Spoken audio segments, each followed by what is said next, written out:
39 6395 685 per prenotare il pranzo con Radio Padania a sole 35 euro. Vai a curarti la tizia di merda. Prenota subito, prima che sia troppo tardi. Ma finitela, Italia non è vostra Italia, capito? Di chi è? Va ora in onda Rebelot. Oh, well, everybody's heard about the bird. The bird's a winner when a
La società, la civiltà ha delle sue contraddizioni, le ha sempre avute. Figuriamoci una democrazia tardo-industriale, capitalista, liberista, illuminista come quella in cui siamo, figurarsi se non ci sono delle contraddizioni.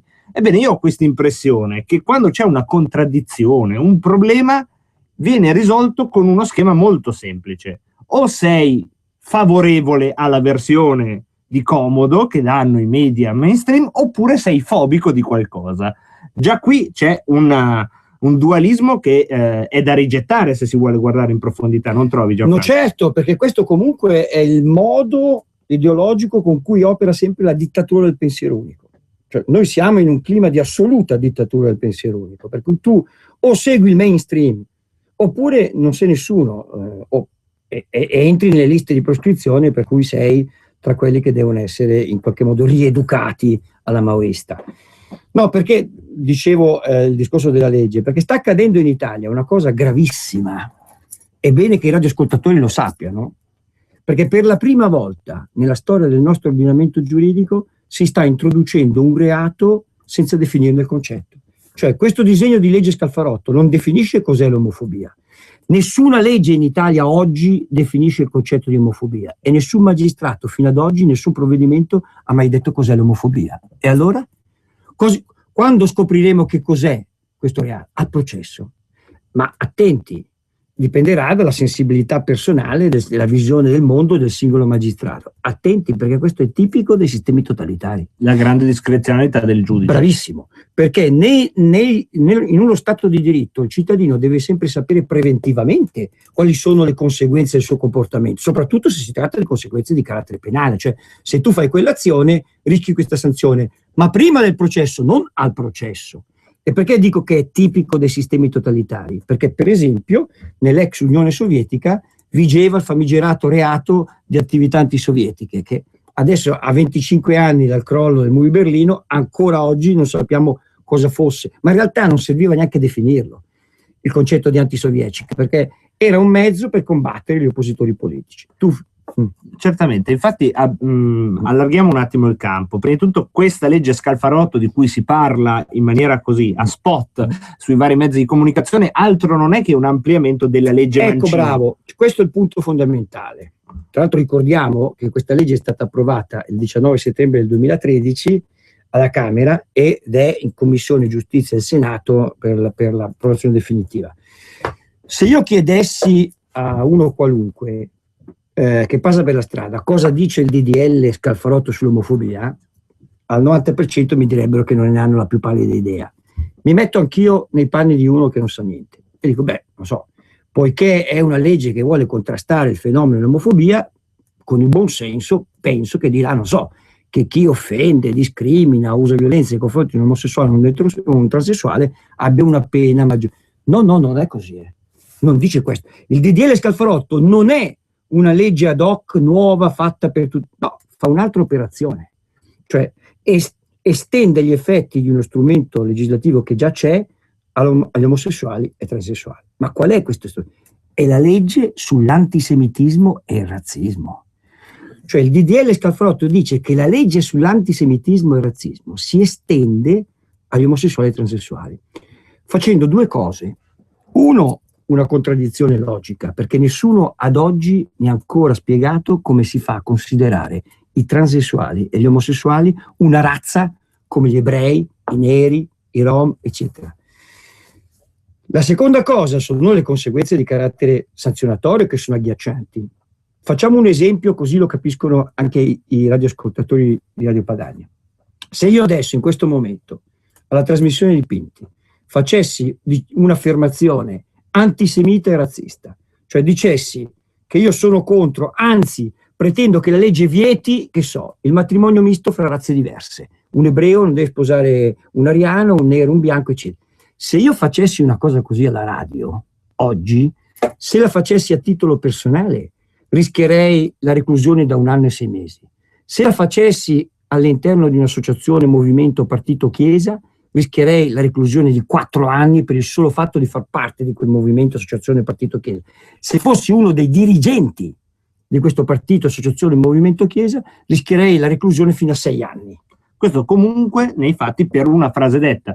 La opinione che abbiamo qua a Radio Padania, dove abbiamo sostenuto anche il referendum proprio per l'abrogazione della legge Mancino, è che le idee stupide si condannano da sole, non hanno bisogno, anzi una mordacchia, una museruola giuridica paradossalmente in alcune frange estreme e un po' paranoidi della società va addirittura a rafforzare delle convinzioni che sono fuori dal mondo e dalla storia per dei complicati meccanismi che non stiamo qua a spiegare perché non è questo il caso, però addirittura se hanno un effetto le leggi contro la libertà di pensiero hanno l'effetto opposto a quello che vogliono tutelare, però creano un fatto per cui nella gran parte dei casi, ad esempio questa aggravante sull'omofobia, crea psicologicamente una sorta di soggezione da parte della buona parte di coloro che magari hanno delle criticità da indicare riguardo al modello di famiglia che in questo momento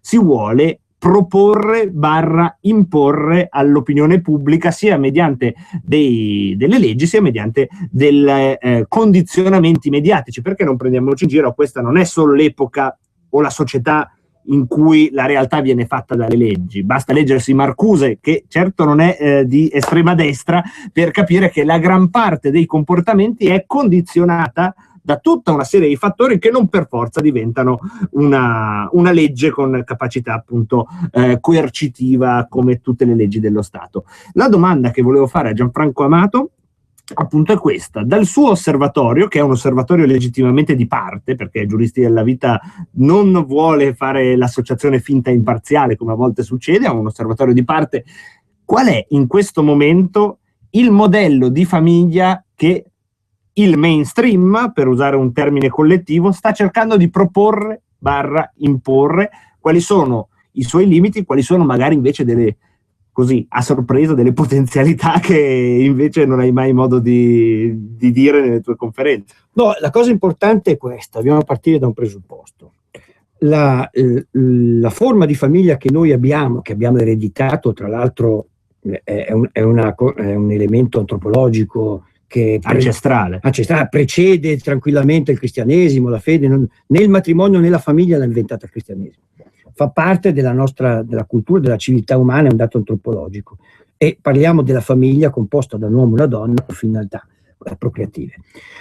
Questo elemento è stato recepito dall'articolo 29 della Costituzione italiana, che tra l'altro dice tranquillamente che la Repubblica riconosce i diritti della famiglia come società naturale fondata sul matrimonio, cioè non istituisce, quindi non è una creazione dello Stato, quindi è un dato prepolitico e pregiuridico, si dice, cioè non può essere manipolato, no? Perché è un dato di natura. Ed è l'elemento che ha connotato la nostra tradizione. Tra l'altro io sono andato a rivedermi i lavori preparatori dell'Assemblea Costituente sull'articolo 29 e sono inequivocabili. Tutti dicono che quando si parla di società naturale si parla di un qualcosa che è sottratto alla disponibilità del legislatore. A proposito dei lavori preparatori della Costituente, chi era il pericoloso reazionario che portava avanti questo articolo, che era il relatore di questi articoli sulla famiglia? Mi sembra un pericolosissimo reazionario, non so se ti trovo impreparato, non credo. No, ma c'è stato di allora tantissimi. Erano, li dico Aldo io. Moro, c'è stato La Pira, c'è stato Togliatti E Nenni degli Otti. Non c'è dubbio. Nenni, ma i padri. Allora, ascolta, io sono stato in Commissione Giustizia del Senato, convocato martedì scorso, perché c'è in ballo questo decreto Cirinnà che vuole introdurre il matrimonio omosessuale. E io ho detto, signori cari, senatori cari, se volete introdurre una nuova forma di famiglia che non corrisponde all'articolo 29, dovete cambiare l'articolo 29. Allora noi dobbiamo capire se siamo ancora nel solco della tradizione civile, giuridica, di civiltà dei padri costituenti oppure no. Se non lo siamo, bene. Basta dirlo. Basta dirlo, però cambiamo l'articolo 29. Diciamo per esempio che la Repubblica istituisce la famiglia, ne disciplina la natura, le funzioni e i diritti e i doveri, e allora il Parlamento in questo modo può istituire le famiglie quello che vuole. Anche 5 donne legate da un reciproco vincolo affettivo possono costituire una famiglia, però dopo si può fare quello che si vuole, ma non si può dire che quella è la famiglia che aveva in mente Togliatti, Moro, La Pira, Nenni, certo. Partiamo, allora, siccome questo qui è un dato che ha un'implicazione antropologica enorme, no? Allora è bene che si faccia anche un dibattito ad altissimo livello istituzionale e sia un dibattito anche pubblico, perché la gente deve sapere. Quello che non si deve fare invece è cercare con delle leggi truffaldine, tipo la Cirinnà che spaccia per unione civile quello che invece è un matrimonio, e questo non si deve fare. Perché un altro degli aspetti pericolosi che noi, mi riallaccio al discorso che facevi, è questo. Io il 10 ottobre scorso sono stato a Roma come relatore, chiamato come relatore a un convegno organizzato dall'Ordine degli Avvocati di Roma. E nel discorso è venuto fuori questo ragionamento. Dicevano, sì, è vero, la nostra società non è ancora matura, pronta per determinati istituti come per esempio l'adozione dei minori alle coppie gay o la procreazione artificiale, ma proprio per questo noi dobbiamo introdurre delle leggi, perché con la forza pedagogica della legge dobbiamo far maturare. E io ho detto, fermi, oh no, qui c'è qualcosa che non funziona, non mi quadra. A me è sempre stato insegnato che la legge è uno strumento che regola i rapporti tra i cittadini, ma è la legge che si deve adeguare alla naturale evoluzione della società, non il contrario. Attenti, non è la società che si deve adeguare a una legge, neanche se questa è una legge imposta dall'Europa, perché utilizzare la funzione legislativa in modo ideologico per imporre un modello culturale alla maggioranza a me fa venire i brividi. Sì, sono cose, diciamo, che traducono una visione della vita totalitaria. Poi da qui a dire che siamo in un totalitarismo, io personalmente non lo dico ancora, ma perché parlo a una radio e non mi hanno ancora arrestato. No, siamo tra l'altro lo dice uno che è insospettabile, vabbè, che gode della immunità parlamentare. Papa Francesco ha parlato di dittatura del pensiero unico, cioè siamo in un pieno regime di dittatura del pensiero unico, ed è vero così. Ma secondo me ci sono ancora gli strumenti per poterne uscire, basta sintonizzarsi non solo su questa radio, ci sono altre radio libere, tipo Radio Maria, io la considero Sì, certo. una radio punk, Però, perché ci vuole il coraggio. Se tu guardi cosa è successo, se tu guardi cosa è successo sabato al convegno Expo, certamente Bravo, non siamo in ecco, tornando Scusa, posso però su Sì. questa cosa? Allora, io l'ho seguita sui giornali con una certa curiosità, perché vedo scritto no al convegno che dice che l'omosessualità è una malattia. Dopodiché abbiamo fatto qui la diretta e fuori c'erano migliaia di persone, ma io credo che alcuni pensassero davvero che all'interno di quel convegno si dicesse che l'omosessualità è una malattia o aberrazioni di questo tipo. In realtà il convegno l'abbiamo mandato, non si è detto niente di tutto ciò, anzi sono fatti dei discorsi in cui quando partiva l'applauso c'era anche un certo imbarazzo da parte dei relatori di dire ma com'è possibile, stiamo applaudendo che madre e padre fanno un bambino, cioè stiamo applaudendo all'ovvio.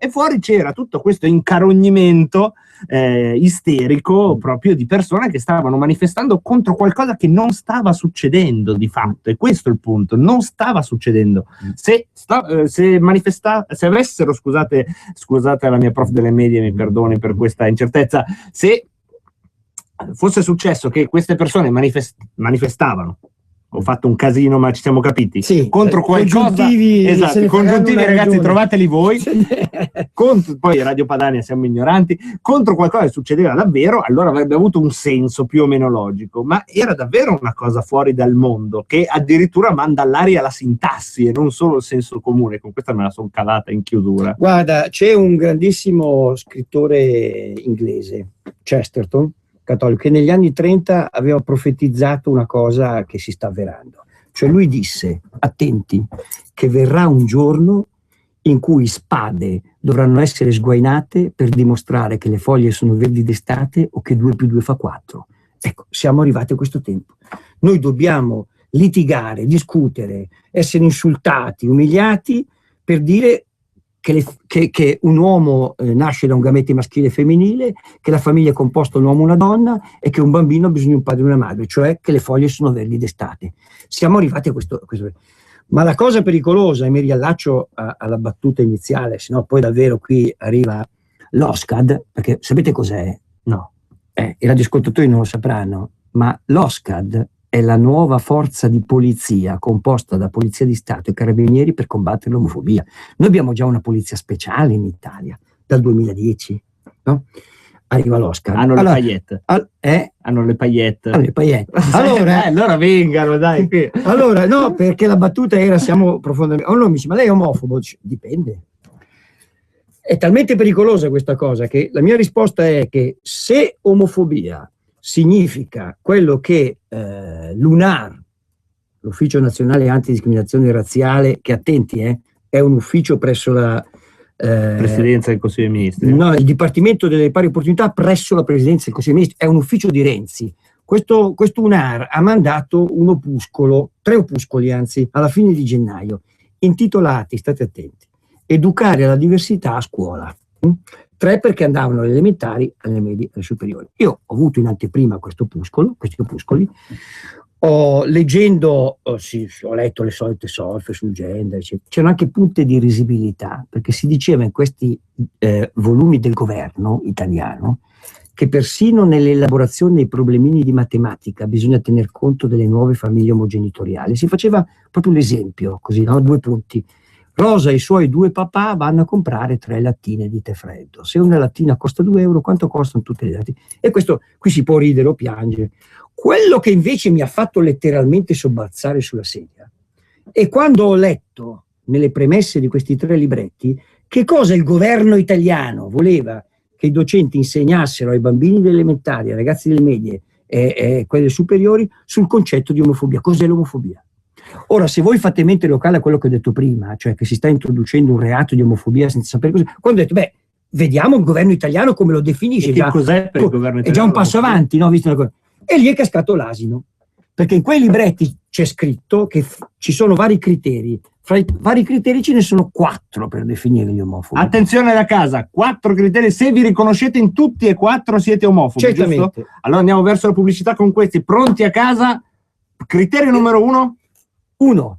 il grado di religiosità di una persona concorre a configurare il suo profilo di omofobo. Quindi se c'è diciamo più di un crocefisso in casa, dovete mettere sì. Secondo, credere ciecamente, si usa questo avverbio nei libretti, credere ciecamente ai precetti religiosi è omofobia. Credete voi ciecamente? Sì. Quindi Terzo, sostenere che l'omosessualità è un peccato è omofobia.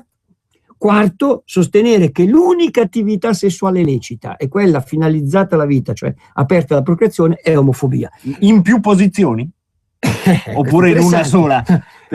Però io quando ho letto questi criteri ho detto io sono dichiaratamente omofobo, convintamente omofobo, orgogliosamente omofobo. Perché questi sono i criteri con i quali Ora è chiaro Lunar cerca di trovare, diciamo così, le spie per cui uno sarebbe omofobo. Ma perché questo? Solo sulla religione, quindi? No, questo c'erano vari criteri, no? Questi qui erano quelli più più eclatanti. Siccome chiaramente hanno anche esagerato, sì. Che cosa è accaduto? Io quando ho letto quella roba Avvenire ha pubblicato l'11 febbraio dell'anno scorso un editoriale mio in cui denunciavo questa cosa e c'è stata la reazione politica. L'allora sottosegretario alle pari opportunità Cecilia Guerra, che era responsabile del Lunar, intervenne dicendo: governo non sapeva nulla, tutta colpa del Lunar, lettera di demerito al direttore. Sono corsi ai ripari. Sono corsi ai ripari perché è abbastanza eclatante. No? Però che cosa fa vedere questa storia? Che se la legge non definisce con dei paletti precisi che cos'è l'omofobia, ognuno può riempire questo contenuto. Con una differenza però, ascoltate, attenti, che se la fesseria la dice il governo si può fare marcia indietro. Se è un giudice si finisce dentro. E questo è il rischio, e che secondo me è ancora più ampio quando vado a sentire le rassicurazioni che dà al telegiornale l'onorevole Scalfarotto. E quando passò la legge Scalfarotto alla Camera, su per giù, Scalfarotto alle telecamere disse: sì, è vero, è un aggravante alla legge Mancino, ma chi parla di attentato alla libertà di opinione rifletta sul fatto che la legge Mancino è sempre stata applicata con molta misura. Sì. Abbiamo interrogato fior di giuristi che hanno detto: sì, per carità, in linea generale non viene applicata tutti i giorni, ma quando viene applicata l'elasticità di quella legge è praticamente a totale discrezione del giudice inquirente, che può utilizzarla in senso ampio e incriminare per la Mancino chi magari sta facendo un'appassionata difesa o un comizio in cui ritiene che alcune pratiche siano sbagliate. Quello potrebbe addirittura andare in galera o molto meno. Io ho detto a Scalfarotto che lui, siccome è molto impegnato con la sua attività politica, probabilmente è distratto dalla cronaca. Ma chiedete a Flavio Tosi, che è stato condannato per legge Marini, per quel famoso cartello in cui ha detto fuori i campi nomadi dalla nostra città. Certo, ha avuto una condanna, anni di reclusione. Ce ne sono tantissimi. C'è un consigliere di Trento, mi pare comunale, Giardina, che è stato condannato per aver detto che questo è interessante perché lui in un consiglio comunale ha sostenuto che i Rom in questo campo utilizzavano tutti la mensa ma nessuno l'asilo, non mandavano i bambini ma usavano altri servizi, e dice che questo è un atteggiamento opportunistico, eccetera, un comportamento ovviamente denunciato, ma la cosa interessante è che il tribunale in primo grado l'ha assolto, la Corte d'Appello l'ha assolto, la Cassazione l'ha condannato. Quindi si deve rifare il processo. No, l'hanno condannato. Quindi, sostenendo che diventa propaganda contro la legge Mancino anche dichiarare delle espressioni che... È una legge veramente elastica. È troppo elastica. Esatto. E noi dobbiamo stare attenti perché questo dà uno spazio di discrezionalità che è troppo. Su questo bisogna veramente... perché dopo vigilare, certo. Vigilare, perché tutto viene rimesso alla personalissima sensibilità, ma noi non possiamo consentire che i cittadini italiani debbano accendere un cero a Sant'Antonio per sperare di finire nel giudice più comprensivo o meno ideologizzato.